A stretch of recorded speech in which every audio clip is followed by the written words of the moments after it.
Hello, everybody, and welcome back to another action-packed episode of Warrant to Attitude. This is the 62nd edition, I believe. I am your host, Brent Piles. That how much I am for certain of. My name is Brent Piles.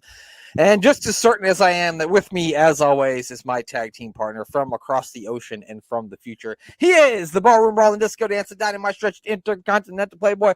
Folks, he's more over than Real Madrid. Gee, Russell, Glenn Abbott, how you doing? I was going to say a blank email. Yeah, he's more over than a blank. That would have been a good one, Glenn. God, I should go back and do that. He's more over than a blank email sent by me to Glenn. Because full disclosure, that's exactly what happened before we did this. Instead of emailing Glenn the link to the studio, I emailed him nothing.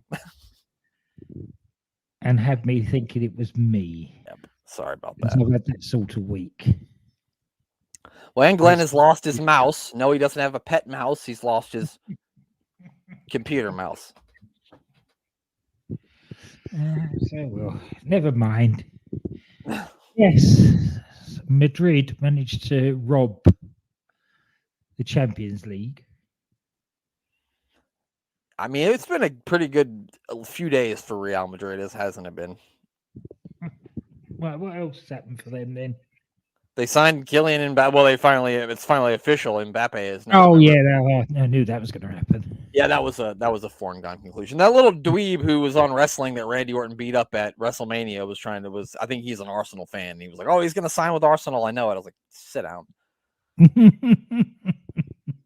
If you know anything about Arsenal, you know that they're not going to break the bank to bring in a guy like Mbappe. It's just a pipe dream.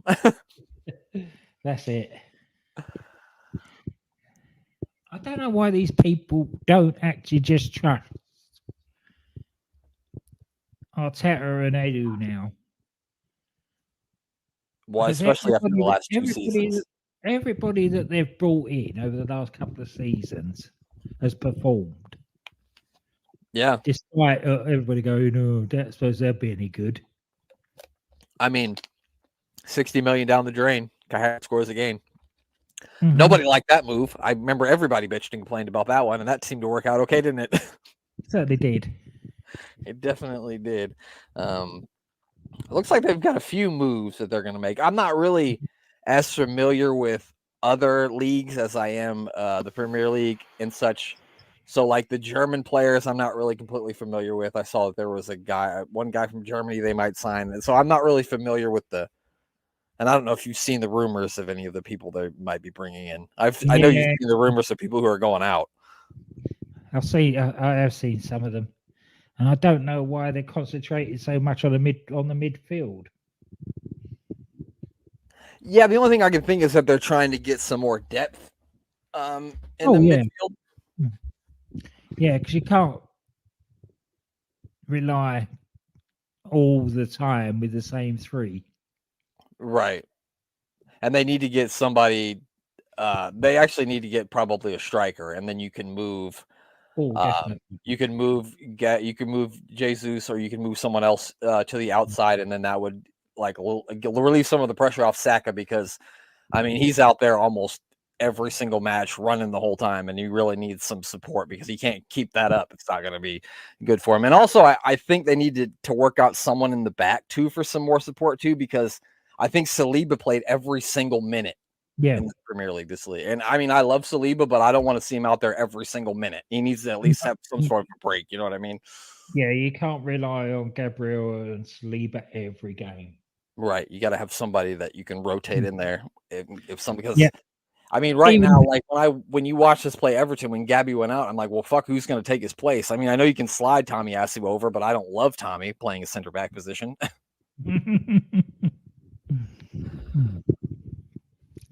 Anyway, away from the domestic scene, back with the internationals. Yeah. Your new manager had a good start, didn't she? She did. We beat, I believe they play again. They're playing right now, as a matter of fact. I think it kicked off about 11 minutes ago. They're playing South Korea again today. They beat South Korea 4-0. So it was a pretty good opening run for Emma Hayes as the U.S. women's national team coach. We'll see where it goes from here. It's amazing when any team get a new manager in, everybody's playing for the manager all of a sudden. Yeah. Yeah, it's funny how that works. Huh? Funny how that works. But it'll be interesting to see. I mean, they got the Olympics coming up, so I'm not really sure of the. I know with the men's, I'm pretty sure you can only have 5 people that are above the age of 21. I think on the Olympic team, right? You can only have 5. Yeah, And I don't know if it's the same for the women's. I don't believe it is. I don't, because of the internal fighting between the different FAs over here. We don't have a GB team. And it annoys the hell out of me, and it makes me less interested in watching Olympic football. Yeah. Yeah. I mean, that's not really something I've ever paid attention to either. And I mostly watch it.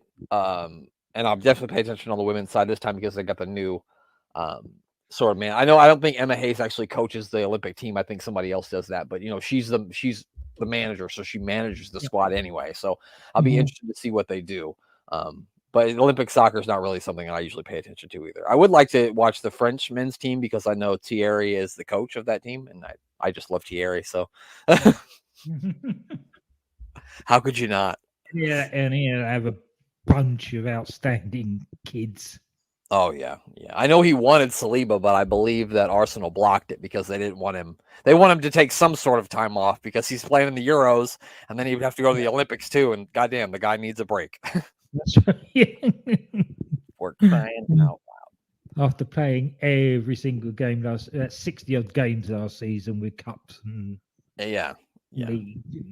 And then I saw, I think I read that I don't know if he'll even be one of the starting center backs for France, which they're fucking crazy if he isn't. But at the same time, I'm fine with that. Don't start him.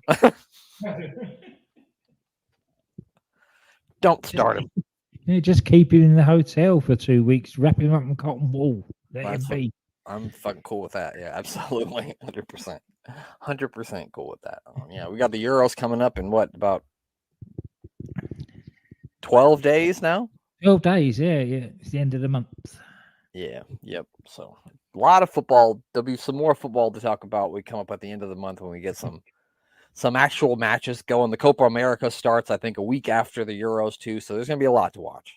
The only thing bad about that is over here in the United States, they have both the tournaments are on Fox, and Fox soccer coverage is. I wish it was on ESPN. ESPN is so much better. ESPN is so much better. But anyway, anything else you wanted to touch on? Not really, because we'll be talking about a week in wrestling with the mayor. So there's no point in us talking about that. That's right. We'd be wasting our breath and not doing any due diligence to the mayor. Hopefully that I'm going to try to watch Raw. I haven't watched Raw in a couple of weeks, but I'm going to see what I can do. But anyway, Glenn, speaking of Raw, it's Raw as War, but it's 1997. We are at the Portland Civic Center, and not Portland, Oregon. It's Portland, Maine, now known as the Cross Insurance Arena. It opened in 1977, and the first ever concert at this arena was ZZ Top on March 3rd of 1977. Have you heard of ZZ Top, Glenn? Of course I have. Yeah, I've heard of them. I couldn't name a song, though. Oh, she's got legs. Okay, I do know that one. Okay, I do know that one. Would not have been able to say it was by ZZ Top. But yes, I remember that video well for that. It's probably before my time. Yeah, it would be. Yeah, a little bit before my time. This arena held many house shows from 86 until 91. It had some WWF Superstars of Wrestling tapings in 1989. But this was the only episode of Raw to take place at this arena. And this is normally the part of the show where I tell you, if you're going to visit Portland, Maine, and you want to go to this arena and see something, but it ain't got shit worth seeing. So I can't help you there. And if you want to vacation in Portland, Maine, I can't help you with that either. No. That's their loss. Yeah, I guess so. So this is, of course, the Raw right after In Your House Degeneration X. They start the show. When I was shocked by what are you gonna say? Go ahead. And boy, did they let us know it. Yeah, they had every opportunity, Glenn. I swear we saw more highlights from this than we did from Survivor Series, and It's like one of the big four. Yep.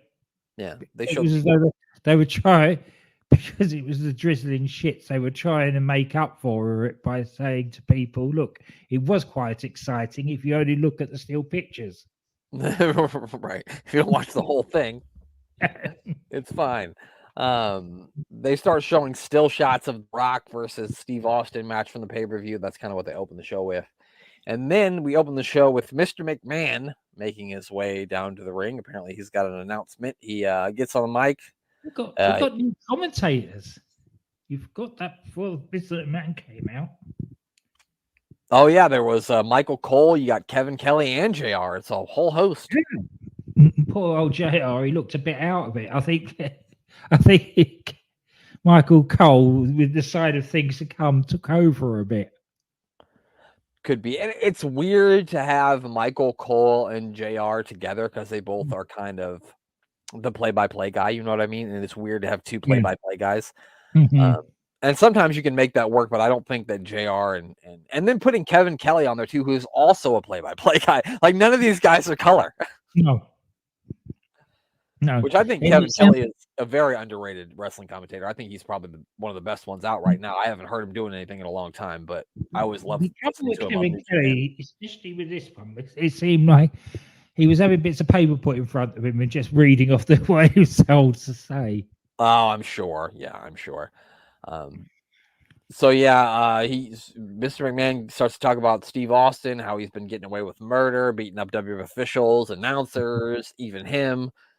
He says last night he went too far because he endangered the lives of fans when he drove this truck down to the ringside at the pay-per-view, using it as a weapon. He also says that Austin gave the referee a stunner, and he was going to be disqualified, but another referee ran in and counted the pin anyway, even though he was going to be disqualified. Therefore, tonight, he demands that Steve Austin defend the Intercontinental Championship against The Rock, which, of course, Stone Cold Steve Austin isn't just going to sit in the back and listen to that, is he? Of course not. And Mr. McMahon, we all know even back then you were sitting out there and you may well have noticed the pickup truck on the move down to the ring. Why did somebody stop it? He drove it too fast, Glenn. It went by way before he could even tell. Like a bunch of WWF officials surround the ring as Austin gets in there. He says, I don't know who you think you are ordering me to do anything. Vince says, well, I'm your... He's like, well, I'm your big gulp boss. Because... he then tells Austin if he doesn't defend the Intercontinental Championship tonight, there will be consequences. And Austin says, well, punk, what are they? Vince doesn't want to elaborate on that. Austin then asks the fans if they want to see Vince get his ass whooped. And of course, hell yeah, they do. And then he's like, that's another thing I want to talk to you about, your language. And then Austin's like, damn it, you're right. And he's like, stop it. He's like, hell, son, I'm trying to apologize. Jesus Christ, give me a chance. I thought that was cool. He tells Vince that he will let him know later if he's going to wrestle because he's going to go in the back, have a Steve Weiser or two, maybe even have a hot dog, and Vince can sweat it out. First time that Steve Weisers were mentioned. Yeah, I think you're right. I don't think you said that one yet. Because it took them by surprise because I think it was Michael Cole who said to JR, what's a Steve Weiser? Oh, yeah. JR was a bit flummoxed by it. Some sort of owl, I think he said. Some sort of an owl or something. Yeah, he then tells Vince that whether he does wrestle or not, he says somebody's going to get their ass whipped. We then, we talked about the commentary team already. We then, Glenn, finally, we get the finals of the Karate Fighters Holiday Tournament. It's the King versus Sonny. And, of course, we got to watch it, Glenn. Oh, of course. Of course. This is not how... What were you going to say? About the 98 final. No, I don't recall the 98 final, but... there's a lot more Sonny on view. Oh, okay. That's 98. All right, well, here we go. My favorite, the Karate Fighters Holiday. Let Sonny May the best man win. It's the King versus Sonny. Sonny versus the King. The King is the Karate Fighters champion. Let's go to the instant replay. Oh my, what's this? That's gum straight from Lawler's mouth. He's trying to seduce Razor Jaw with another woman. Bribery. The King's a cheat. That's my store and I'm standing by. Vid, Jumbo Jim, as a result of these scandalous accusations, the tribunal has stripped Jerry Lawler of his title and crowned Sonny 1997 Milton Bradley Karate Fighters champion. That concludes the 1997 Milton Bradley Karate Fighters Holiday Tournament Championship. Sonny wins on a technicality. Do you think she brags around the prison yard about her Karate Fighters championship? Oh, I bet. I would.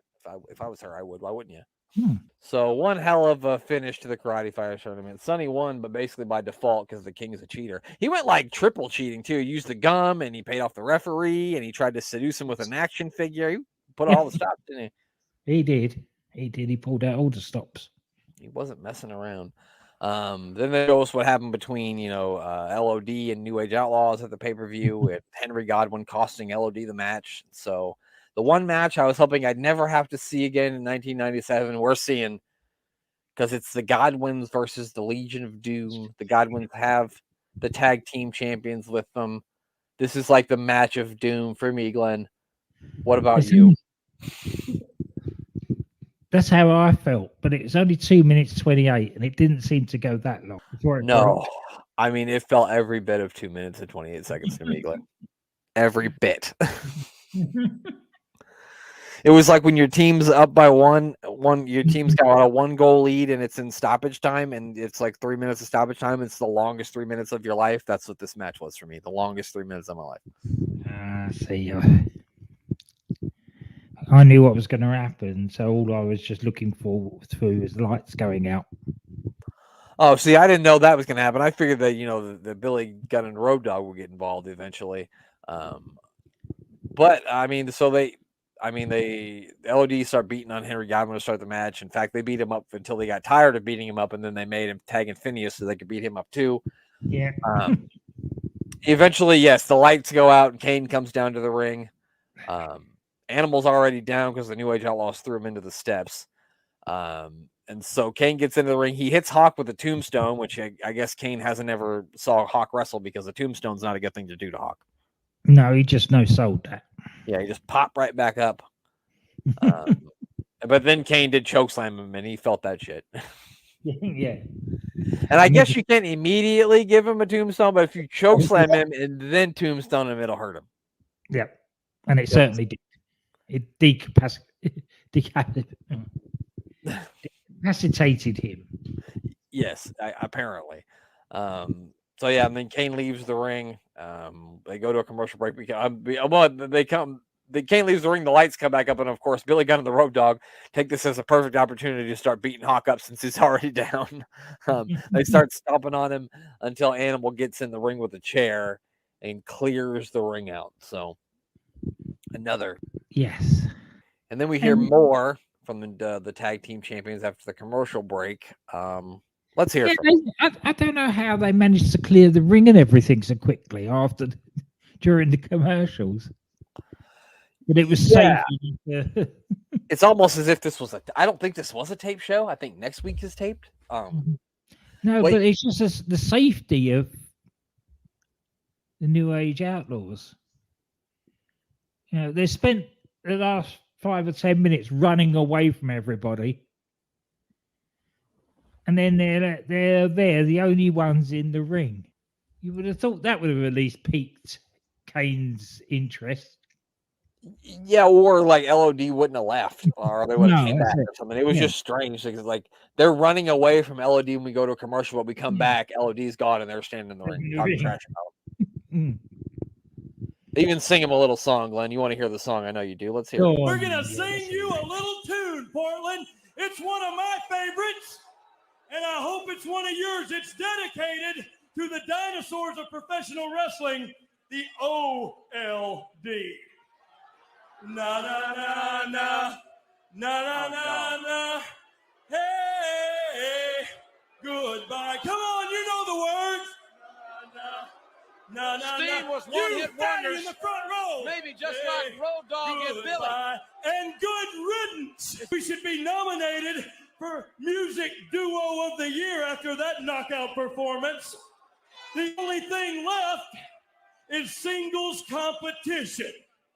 So now then, any of you guys in the back who think you're tough and not just play a tough guy on TV, but think you're tough, Mr. Ass, are you ready? Brother, I was born ready. Well then, any of you unlucky losers, cue up your own music and stroll on down and let's see what happens. This is going to be interesting. Who's going to accept this? And it's Dude Love. Yep. I told the mayor, you know how he does those videos on Instagram where he's like driving his car and he plays music. I'm like, dude, do it with Dude Love's theme song. What do you like? Yeah, he said he was going to do it and he hasn't done it yet. I'm still waiting, pal. I want to see the mayor cruise. I want to see him in a tie-dye cutoff t-shirt too and a fucking tie-dye headband. Yeah.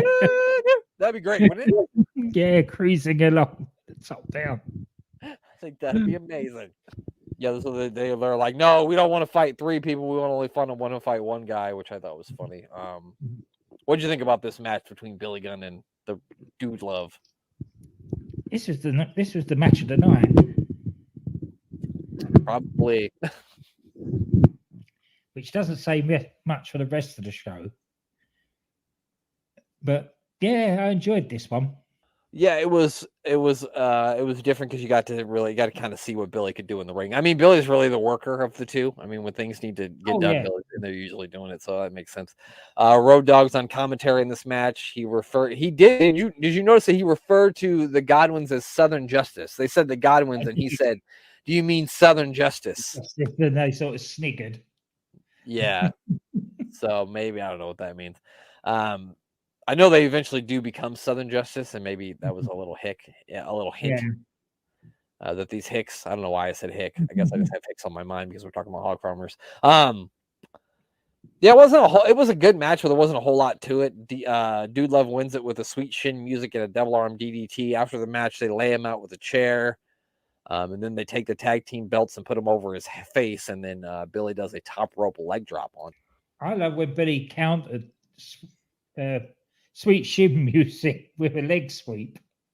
Oh yeah, it was a really clever counter. Yeah, absolutely. Well, I know he's done that with Orange Cassidy either. Well, when he's in one leg, just sweep his standing leg out from underneath him. But do you have to have your hands in your pockets? Well, no, it's only him that does that. Oh, okay. Well, I wasn't sure how the rules worked with that orange guy. I'm not sure how that goes. We then hear from The Rock. No one in their right mind wants to face The Rock one-on-one. So I don't blame Stone Cold Steve Austin for one single solitary second for his indecisiveness on his decision to face The Rock. For last night, I showed the entire world after I kicked his sorry ass all around the ring that it wasn't all about Austin 316. It was about The Rock 911. And that's exactly what he needed when I was through kicking his ass. So I guarantee enough The Rock here for the Intercontinental title. The People's Champion. Hell, the best damn Intercontinental Champion there ever was. Bless you. Thank you. So yeah, there you have it. The Rock is a funny motherfucker still. Yeah. And The Rock is really starting to smell. He's definitely we're really starting to smell what he's cooking. Absolutely. We get more still shots from the pay-per-view. They talk about the Takamichi Noku Brian Christopher light heavyweight tournament final. But Takamichi Noku won. And then they show a little fun promo of Brian Christopher completely freaking out like a child in the backstage area. So let's laugh at him. Takamichi Noku, you come over here into my country and you steal my belt. I am supposed to be the light heavyweight champion of the world, boy. Boy, you hear what I'm saying? Well, I tell you what, you take all those pictures you want to, you smile all you want to with my belt, because I'm going to have the last laugh, punk. I'm going to have the last laugh, punk. You hear what I'm saying, boy? You stole my belt. Amazing. Such a baby. Yeah, he did a great job of being a baby. He absolutely did. That was great. That was really good. I love how he had like a cup of ice. He was like throwing the ice. Yeah. The ice cubes at the wall. They bring Taka Michinoku out for an interview with Jim Cornette. They tell us that JR has been trying to teach Taka some English words, and they show JR teaching him how to say slobber knocker because, you know, that's a very, if you're going to speak English, the first word that you're going to want to learn is slobber knocker. Yeah. I mean, what else are you going to do? I think Kevin Owens even said that he learned English by watching wrestling and like listening to JR, and he would like, use the word slobber knocker in contexts where it didn't work out because he just didn't understand what it meant. That's about right. Goddamn hilarious. They say the first challenger is coming out, but instead we get Jerry the King Lawler, which I don't think Jerry the King Lawler is a light heavyweight. No. Well, that was mentioned on commentary as well. What year? Like, how old do you think Jerry Lawler was the last time he was a light heavyweight? How old do you think he was? 14? Yeah, at least. Something like that. Yeah. It's been a while for old Jerry. Yeah. He calls Taka a thief, a phony. He says he's not the real champion. He also says some other things, some racist Japanese things that I will not repeat. And he also asks him if he knows one word of English, and then Taka does, in fact, know one word of English because he says, "You jackass." So he knows 2 words. Yeah. Which, that was great. Do you know one word of English? You jackass. That's 2. The guys on the Doctor Who pod were going on about the episode they reviewed last weekend about it being racist. Yeah. And then and then Jerry Lawler goes, "Hold my beer." Yeah, Jerry Lawler in the 90s will make he'll make anybody hold his beer saying off the wall shit. Yeah. Jerry starts to take his jacket off. He tries to fight Taka, but Jim Cornette gets in between them. They say that his first challenger comes out. It's a guy under a mask. His name's El Unico. He looked familiar though, didn't he? Yeah, I was like, that's fucking, the minute he walked through the fucking curtain, I said, that's fucking Brian Christopher. Come on. Yeah. He looked, it was fucking obvious. God damn. I mean, at least try to suspend my disbelief a little bit. Fuck. Yeah. Put a bodysuit on him and make him look, I don't know, something, so he doesn't look like, oh, look, it's Brian Christopher in a mask. Yeah, so I mean, like that Mr. America dude that looks suspiciously like somebody else. Yeah, but that clearly wasn't Hulk Hogan. No, I didn't say anything about Hogan. I just said he looked suspiciously like somebody else. Yeah, that's a good point. You're right. You did say that. Yeah, so obviously they start beating Taka up because they set this whole thing up to try to beat Taka up. I don't think El Unico is going to get a light heavyweight championship match. I'm not sure. I'm not 100%. Can't confirm nor deny. I don't even know if that's a real person. No.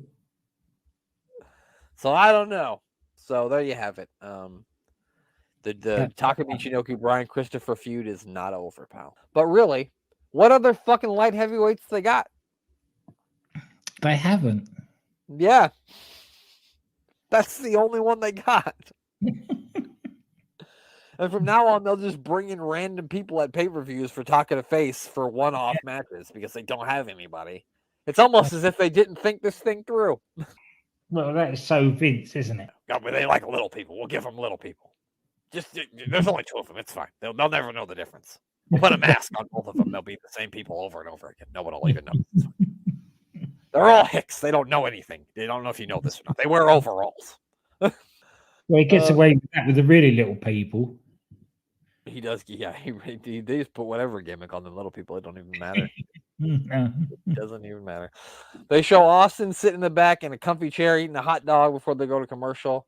They come back. This is very NXT 2.0 right here. We come back. We see Flash Funk in the ring, which could only mean we're getting a Flash Funk match, right? No, we do not get a Flash Funk match because we're going to get a video about the destruction of the Hart Foundation instead. Yeah, they've been plugging that from the beginning, and then they throw Flash Funk out there and go, "Oh, we'll go to the documentary now." Yeah, just dance a while, pal. You'll be fine. Yeah. Doesn't even have the Funkettes with him. Jesus Christ. No. They say it all started at one night only when Shawn Michaels beat the British Bulldog, then the Montreal Screwjob. Yeah, because it all started just that night, Glenn. It had nothing to do with any of the year prior to that. No, of course not. And they beat up Jim Neidhart when he thought he was joining DX, and then Owen Hart showed up last night attacking Shawn Michaels.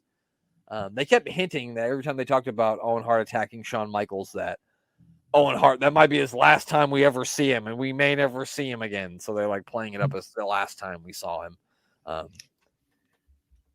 Because they say that's the end of the Harts versus DX saga. And they're right, but only because Shawn Michaels wouldn't work with Owen Hart. So then finally, what you've been waiting on with bated breath, Glenn, I know, it's Flash Funk battling the man no longer known as the Interrogator. He is now known as Kurgan.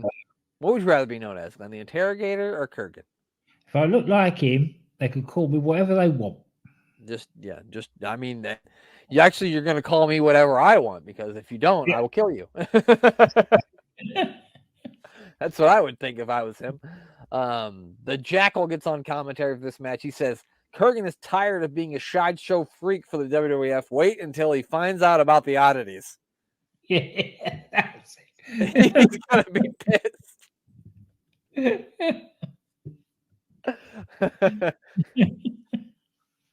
He talks about how the handcuffs have finally come off of him. I don't know. This match was what it was. You got any notes from this one?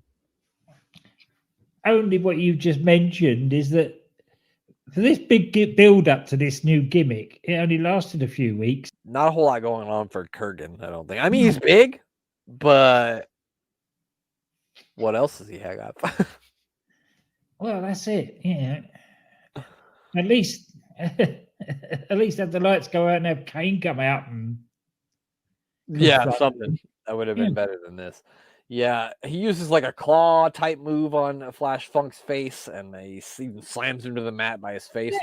Normally, that it did. He was like, ugh! Like, how do you make that not hurt? Like me mushing your face to the ground. Yeah, no. Especially that Flash Funk did a great job of trying to make a big man look good, because he was selling and flying all over the ring for him. So, I mean, he tried. Especially when you've got a hand like a small bucket. Right. You put it over another man's face. His whole face. Not just like part of it. His whole face. He won't break the hold after the ref calls for the bell, and so finally the rest of the Truth Commission try to come out and stop him. The Jackal just turns his back as Kurgan tosses the other guys off him. Finally, after the referee changes his decision and Flash Funk wins his first match in 1997, that's not true, but it's his first one in a while. Finally, the Jackal slaps Kurgan across the face, which finally gets him to break the hold, and the two burst out laughing, and they leave the ring. Yeah, after he'd been disqualified, of course. Yeah, after he'd won and then been disqualified. That's a bit like over here when they would like college football teams would win a championship and then they would take the championship away from them because they got like in trouble for recruiting violations. But it's like, we already won, dumbass. It doesn't matter. We already won. You can't take it back now. I'm sorry. People are going to go, oh no, they won. Which is what I feel like that was. Which is why they don't do point deductions retrospectively with the Premier League. Right. They don't go back and say you deducted 20 points from last team's season. Yeah. We're giving Arsenal the trophy. Yeah. Did you see this, Glenn? That Manchester City is going to go into litigation with the Premier League because they say that their rules are prohibiting them from fielding a good team? No, I didn't see that. Yeah, I read that today. Isn't that awful, Rich? It is a bit. A team who won the Premier League 4 years running as being prevented from fielding a good team? I think they ought to just kick him out of the league, Glenn. Send him. They can go play in Saudi Arabia. Using the Bosman ruling against the league. That's terrible. Yeah, that's what I thought when I saw it. I was like, that's a bunch of bullshit. Because that was all brought up originally where it was all to do with a guy that wasn't being paid a lot. And his league was stopping him from moving to another team that wanted to pay him more. So he took him to court on one. That's fair, though. What he's talking about is fair. What they're talking about is ridiculous. Yeah, they're not exactly talking about restriction of trade when they've won it 4 years in a row, have they? Are they? Yeah, exactly. Exactly. That's like the rich kid at school telling you about how his financial problems. Yeah. You want to fucking slap him. We didn't see more still shots as we get back into the wrestling from the WWF Championship match between Shawn Michaels and DX. I'm sorry, between Shawn Michaels and Ken Shamrock. Where it looked like Ken Shamrock was all but going to win the championship before DX jumped in the ring and beat him up. Yeah. And then again, talked about the Owen Hart attack, and they said, but we'll probably never see Owen Hart again. Spoiler alert, we're going to see him again. We then see a very angry Ken Shamrock from after the... Did he whinge? Pay-per-view. Or maybe I don't have it. I'm sorry, I didn't have it. I thought I did have it, but I don't have it. Ken Shamrock was very upset. And he said, I think he said something along the lines of, if I have to get in the Royal Rumble and go through 29 other guys to face you again, I will. So Ken Shamrock is the first man in the 1998 Royal Rumble match, Glenn. So that's fun. You think he's going to win it? I already know. I know you know who wins it. Don't say I know because I know who.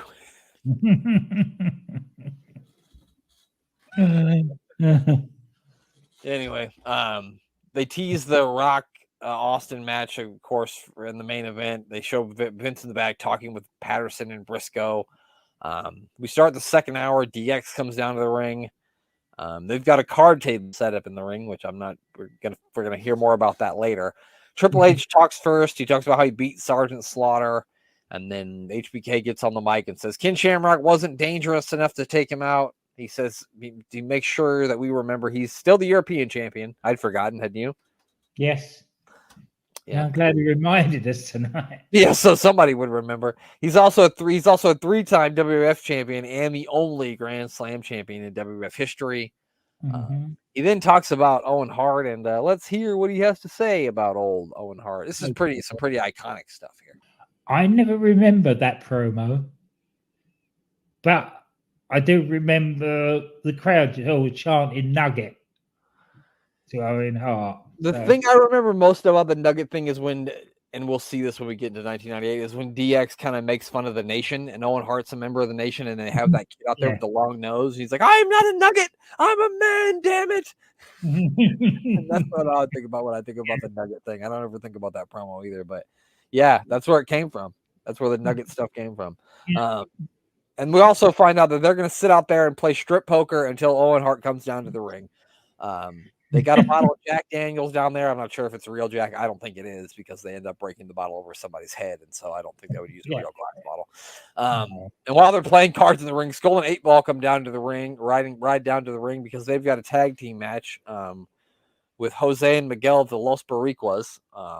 But they do move the card game to the outside of the ring during the match. So we will, of course, get to see DOA versus Los Boricuas because, good God, I've wanted this all my days. So I'm so glad that we get to see this match. Not as if we haven't seen it, you know. I'm just looking forward to the days where these factions ride off into the sunset because they all have no use. They're useless. All they do is fill my TV time with useless nonsense, and I don't want it anymore. This is just a throwaway tag team match. They didn't even talk about it. At one point, Savio Vega comes out there and he grabs a 2x4 from under the ring. Apparently, Hacksaw Jim Duggan had been there earlier. Oh! And he hits 8-Ball in the knee with it when the ref isn't looking. And I don't know who pins him. One of the Los Boricuas win. And yes, in case you were wondering, the strip poker game is still going on. I'm sorry, Glenn. Did you have anything you wanted to talk about from that? No. No, I'm not interested at all in that. That just sort of, I glazed over while that was on. Yeah, I mean, I totally get it. We come back to, and we come While back. while you were describing it, I was looking over your shoulder there and thinking, is that a buzzard up there? Up here? No, by the cage. On top of the cage, it looks like. Oh, this right here. It's like a Lego flower. Oh, right. Yeah, one of my It looks nieces. like Mercy one the of my buzzard. Yeah. Yeah, one of my niece's cousins' kids put that together for her. Yeah. Anyway, so they're back in the ring with the card game this time. Sean and Hunter both have lost their shirts and their pants too. Yeah. Then the headbangers come down to the ring because they've got a match coming up. They get into the ring and flip the card table over. So of course Shawn Michaels smashes the bottle of Jack Daniels over Mosh's head, while China and Hunter beat up Thrasher. HBK uses a chair on Mosh. They powerbomb Thrasher from the top rope through the card table, which was the sight. That probably hurt more than any actual table that WWF has ever used. Yeah. Probably. That metal frame didn't give much, did it? No, it just like, he'd be like, Thrasher became the table. Like he became the top of the table when they threw through it. They taunt them, beat them up a little bit more. Then finally, through the crowd comes Owen Hart. He starts beating up Shawn Michaels, but only for a few seconds before Triple H sees him, and he runs back through the crowd. So it doesn't look like we've seen the last of Owen Hart, as they've been trying to tell us all night that we have. Crazy. Unfortunately, strip poker's over. But good news, Jeff Jarrett's here, and he's going to be taking on Vader. Not really. It's his Warzone debut. Vader comes down. But then as soon as he gets in the ring, Goldust and Luna come down. He's got a trench coat on. And apparently he's fucking naked as the day he was born under that thing, because he flashes Vader, which called me crazy. But if like a guy came up to me and flashed me, I wouldn't chase after him. I wouldn't go after him, because I already saw everything I didn't want to see. So why would I go after him? Yeah, it's just hilarious. Yeah, I just let him run at that point. So him chasing him didn't make any sense to me. Jeff Jarrett coming out though. Oh, it made me sad that we didn't have Be My Baby Tonight. Yeah, because that music he has is awful. It's terrible, isn't it? It's the worst. It would make Dan Griffin want to rip his ears off. I think I said that last week, but because it's like got Jeff Jarrett putting himself over in the music too, and I know how Dan feels about Jeff Jarrett. He would want to rip his ears off if he had to listen to this. So Jeff Jarrett wins by count out. He beat The Undertaker by DQ on his first match, and now he's beat Vader by disqualification. Speaking of matches that didn't need to happen, this is the main event match of the show. Salvatore Sincere battled Mark Marrow. Yes. Yeah, he definitely tore down the curtain here, didn't he, Mark Marrow? They really did. They really broke out the big guns for this one. We saw a pre-match. We saw a promo from Butterbean after their In Your House DX match, but he was very upset because he had like the tiniest little scratch on his back, and he was really upset about that. And I just, like, you could have doctored it up a little bit to make it look worse, because it was literally just like, it looked like a cat had scratched him, and he was really upset about it. He says he's going to be looking for Marrow. He says, if you think I'm stalking Sable, I'm going to be stalking you, which I thought that was pretty funny. Yeah, that was good. He said, I'll see you in a dark alley or in a meat locker. He doesn't care. And I thought to myself, why the fuck would he be in a meat locker? He's Butterbean. Yeah, but like, why would Mark Marrow just be hanging out in a meat locker? Butterbean goes to every town that WWF's in. He doesn't go to the building, doesn't go to the gyms, doesn't check the hotels. He is searching every meat locker in town until he finds Mark Marrow, goddammit. He won't rest. No. Anyway, Marrow comes down to the ring. He doesn't have Sable with him, so no one is happy. He gets on the mic and says he proved why he's the greatest boxer and wrestler in the world today. And he calls Salvatore Sincere a jobber, which is true. Yeah. His real name is Tom Brandy, which my computer fucking changed that to Tom Brady. This is not Tom Brady. It's not out here. He said he took this. He took this stupid gimmick because they told him to, because he's nothing but a joke. He then talks about his property and says he's going to bring out someone who never won the Intercontinental title, has never beaten anyone, and he calls her the new and improved Sable. She comes out wearing a potato sack. Yeah. a very tailored potato sack at that. Yeah, I've never seen a potato sack fit someone so well. It was very interesting. He asked Sable to disrobe him, but instead of disrobing her, she disrobes herself. She's wearing very, very little under that potato sack. Let's just say that. Yes. This was the day where a lot of teenage boys became men, I think, watching this show. That made my night. It probably did too mine when I was 14. Mero freaks out, tries to cover her up. Salvador Sincere then drop kicks Mero over the top rope. He then takes Sable to the back. So for the second time tonight, someone wins by countout, and it's 2 matches in a row, which they should have stacked that up better. Salvador Sincere is the winner. Salvador Sincere, he hadn't got a clue about the count out. So he actually got out of the ring. He broke the count. Right. And yet the referee still counted to 10 and give him the win. I think they both lost and Sable won. Yeah. Sable is the winner of this one, ladies and gentlemen. But then going to find out if Stone Cold Steve Austin will in fact face The Rock or not. And if he does, what the consequences will be. The Rock comes down to the ring by himself. Vince, then a bunch of officials come out to the ring. Austin comes out to the ring, but he's not in his wrestling gear, so Vince doesn't look happy about this. He says, I see you're not ready to compete by the way you're dressed. And Austin says, what do you mean? I can wrestle in jeans, can I? And then Vince says, oh, yeah, you can wrestle in jeans, so let's do it. But then, Austin's got other ideas. He says, I'm not going to wrestle him tonight because I already whooped his ass last night, and I won't do it tonight.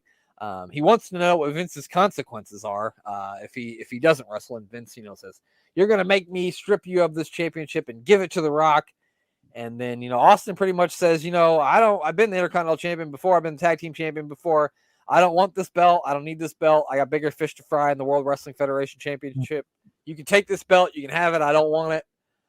So he forfeits it over to The Rock. The Rock, of course, is hesitant to take it at first, but then Vince says, take it. Just like he told Shawn Michaels to take it after the Survivor Series match. So then, he tries to announce The Rock as the Intercontinental Champion, but, Austin tells him to shut up, shake my hand, champ. The Rock does shake his hand, but then, of course, gets a Stone Cold Stunner for his troubles. Gets the whole, don't trust anybody, you stupid idiot. There's your Intercontinental Champion laying flat on his ass right there. He says, I'm going to take this belt because I got big plans for it, but none of them involve wrestling. Boy, do we know what that is. Yeah, next week's going to be fun, I think. Yes, it is. I can't wait for next week. So, Austin is no longer the Intercontinental Champion. For anybody that fancies getting themselves a beaten up truck, you could call 1-900-RUMBLE 98 to register yourself to the Steve Austin pickup truck. Oh, yeah, they're giving that thing away. It'll cost you $1.99, or you can send a postcard to WWF headquarters. I'm going to have to look up online and see who actually won that thing and see what happened with it, because I bet that's an interesting story. So, yeah, Austin no longer the Intercontinental Champion. The Rock is the Intercontinental Champion, but now Austin stole the belt from him in an interesting change of events. And you can win Stone Cold Steve Austin's truck if you have a time machine. You can travel back to 1997. He then gets back in the ring, hits the ropes, and when he hits the ropes, Vince is on the apron, so it knocks Vince to the floor, which is pretty goddamn funny. And then the show goes off the air with them showing replays of what just happened between Stone Cold Steve Austin and Vince McMahon and The Rock. So, this was really it had its moments, but I don't think it had enough moments. So I think this show is a thumbs down for me. There was no good wrestling match. There was half of a good wrestling match. Yeah, but there were some good stories. True. I can't give it a thumbs down. It's got to be a half. That's fair. I think that's fair. I'm going to stick with my thumbs down. But we've had a lot worse thumbs down than this one. Oh, we've had ones that deserve. This was 90 minutes, and the 90 minutes flew by because there was a lot of story there, although there wasn't a lot of wrestling. Yeah, that's true. That is true. It did have some good. It did have some good stuff, but it had a lot of bad stuff too. Not any good wrestling at all. Their television ratings this week, Glenn. The WWE did a 2.97 the week before. This week they only did a 2.69, and WCW did a 4.11. So they were solidly beaten again by World Championship Wrestling. Glenn, do you want to hear the matches that we missed since we watched Raw instead of? Yes, please. You are going to be shocked by the main event, pal, because it does not involve Kurt Hennig. Ray Traylor defeated Conan. Steve Mongo McMichael, Chicago Bears Super Bowl champion, defeated the Barbarian. Dean Malenko defeated Prince Iakea. Hugh Morris and Randy Savage ended in a no contest. Disco Inferno defeated Saturn to win the WCW World Television Championship. Buff Bagwell defeated Lex Luger by countout. And the main event, Glenn, it did not feature Kurt Hennig. It was Diamond Dallas Page defeating Scott Hall, but it was WCW Nitro's favorite finish via disqualification. Of course. As they all do. So that's what we missed instead of Raw. Honestly, I think I might have wanted to watch Nitro just for the match quality, maybe. Yeah. But I don't know what the promo segments were like in that. So you can tell Vince Russo is back in the WWF now, can't you? Yeah, I think he's solely in fully creative control. I'm sure Rob will let me know if that's fact or fiction, but I think he's fully in creative control at this point. He might have some help from Jim Cornette and Vince, but I think he's definitely riding for them. That's for sure. Yeah. But that's it. That is it for this episode. Glenn, who do we need to plug before we get out of here? Well, we've already mentioned them tonight, but the Doctor Who podcast with Danny Inside. Is that what we're going with? Thank you. Yeah, that's what I wanted. That is on SJP World Media. Check it out. Also on SJP World Media. I'm booking the territory with Danny and Rob, doing the first and last of wrestling. The Gator Golf tournament has come to an end now for their second series, where they were taking legitimate sport, if you could call plate spinning and that sort of thing. Are you questioning the legitimacy of Gator Golf, Glenn? If we're going to start to question the legitimacy of Gator Golf, none of our lives have meaning, Glenn. No, I wasn't. That was it. That was series 1. It's some of the stupid things that they've come out with in series 2 that I would doubt the legitimacy of. But then again, this is all done by the YBs. Yeah, so it makes sense. You've got to expect this sort of nonsense. Yeah. Anyway, listen to Dan and Rob review those. It's something else. The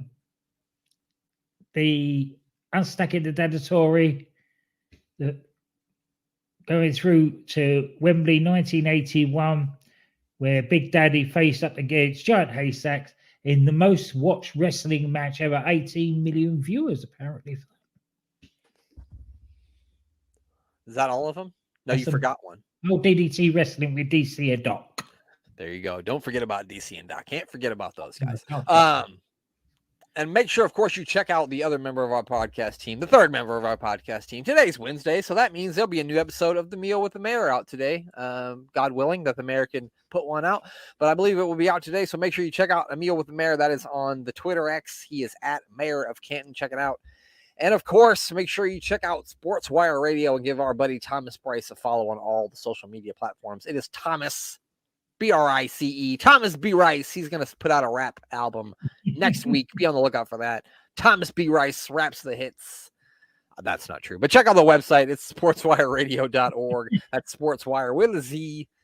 And make sure you check out all the other stuff we got going on. We've got a new episode of Walking in Memphis out right now that you can enjoy, watch, and listen to. Watch it on YouTube. Watch it on Spotify. And, of course, The Life and Times of Psycho Sid. We'll have a new episode out this week where he will team with the 1-2-3 Kid to battle Marty Jannetty and Razor Ramon at In Your House. Ooh.